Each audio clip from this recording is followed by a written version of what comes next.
Kadosh, Bekiim Halacha 5, day 72, Siman 37. Again, Lamed Zayin, this is going to be Halacha Tet. No proof of adulthood. If there's 9 adult men in the synagogue and a 12-year-old boy wearing tefillin, very good, you got it. This is your Halacha. The boy should tell them that he is not bar mitzvah, so they will not mistakenly assume that a binyan is present and recite Kaddish or Kiddusha.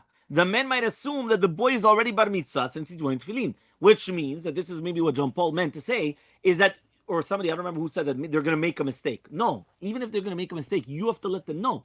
So what you're going to do is you're going to have to come and tell them, I am not bar mitzvah. You understand? The same halacha applies, by the way, to a ger on the way of his conversion process.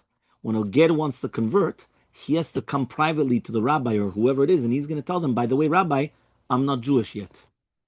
Why? If not, imagine, he's trying to convert, so he's in the middle of the process, but he's still not a Jew. And now if he's going to be in the synagogue, and I come and I see him, I'm going to count him for minyan. I don't know that he's a ger. How am I going to know? Right? He came from Honolulu, I don't know where. And how am I going to know? So he has to come privately and tell the people the exact same halacha that he's not a Jew yet, and therefore they can't count him for minyan. I've actually had this done to me. Somebody came to me. He told me. Yes, 100%. He came and he told me, by the way, Rabbi, please don't count me as a minyan. I'm in the middle of my process, my gerut process. No. He stays there, but he just tells me, so that way I know. It's a problem if you're only 10. Right, because after one. No, you're right. No, but he doesn't know. But he comes at the beginning and he doesn't know how many people are going to be there. So from the beginning, he comes and he tells the rabbi, by the way, just have that in mind. We mitzaref 12 years old to the 100% because it's nothing to do with, but you don't say the Shem Hashem. ודאי שלא. זימון זה לא דורייתא. זימון זה דרבנן, אז אין שום בעיה, וזה לגבי חינוך. And you're not מצרף לשם. You're not מצרף לשם. You're only מצרף, you understand? There's the whole thing. Are you מצרף לשם Hashem or not? לזימון של 10 or not? There's a question about that.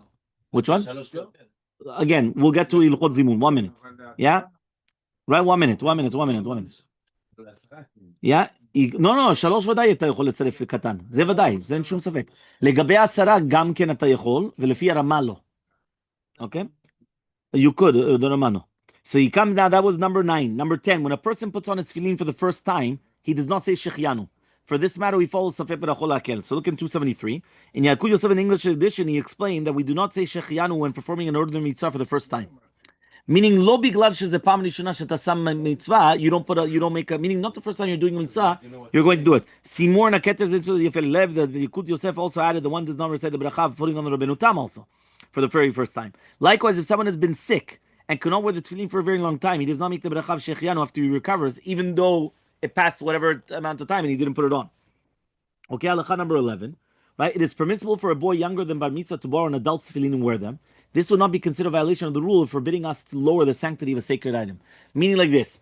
Right now, you have a boy that he's 12 years old. He comes to Bet Knesset, he doesn't have tefillin. So he asks Bahalacha, can I borrow your tefillin? So now he's going to say, I don't want to. Why? Because if I give it to him, I'm bar mitzvah, right? You're bar mitzvah, yeah? Okay, Baruch Hashem. You're bar mitzvah. Right? And now, Kilu, he's giving it, right? He's giving it to somebody that's not bar mitzvah. So it's like a lower level. He says, we don't say that. There's no problem. Look in the footnote 274. Rav Shlomo Zalman Auerbach said in an opinion that it's forbidden for an adult to lend his tefillin to a child who is not yet bar mitzvah. So that's Rav Shlomo Zalman. So Rav Shlomo Zalman says you're not allowed to give it to a child. According to this opinion, there's more sanctity in an adult's actually putting on the tefillin than a child. Since the act of the tefillin has been used for a higher sanctity, you can't lower it. Rav Auerbach, though, which one? Yeah. Well, the lulav is a little bit different because it has to be his. So when you acquire it to him, then he can acquire it back to you, and then that's a problem. But it says ulkachtem lachem. Tefillin does not have to be lachem, so it's a little bit different. But 1 second, Rav Auerbach disagreed with this, arguing that lending the tefillin to a child is no worse than an adult wearing it for a purpose of other than fulfilling the mitzvah. For example, let's say you're allowed to wear the tefillin in the nighttime if you want to protect them, right? Imagine right now you have nowhere to put the tefillin. It's nighttime. You could put them on, obviously without a bracha, to protect them. Now 1 second, what are you doing? You cannot sleep with them, but you could put them on at nighttime. You're not allowed. Usually, you're not allowed to wear tefillin. Yeah, you wear them and you go 100%. Yeah. Apparently, such an act is not considered lowering the sanctity of the tefillin. There is no harm in lending one's adult tefillin to a child, and therefore there's no problem. Rav Sternbach agreed with it. This is permissible, explaining that the principle lowering the sacred items and sanctity does not apply in this case at all for several reasons. Okay? Halacha number one. Siman Lamed 1 minute.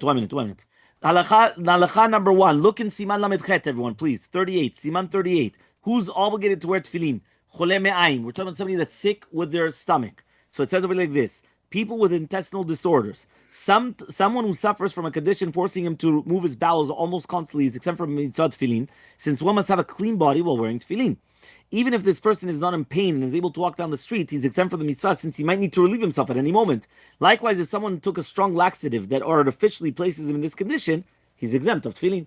He put one of these things and it, all the time. So it's a problem. So he's going to be patur. It is forbidden for this person to ignore his condition for the mitzvah, however much he desires to fulfill it. If he is fairly certain that he's going to be able to hold himself for Shema and Amidah, so then without having another bout of diarrhea, then he's permitted to put on his tefillin to say the prayers. Otherwise, it's going to be forbidden.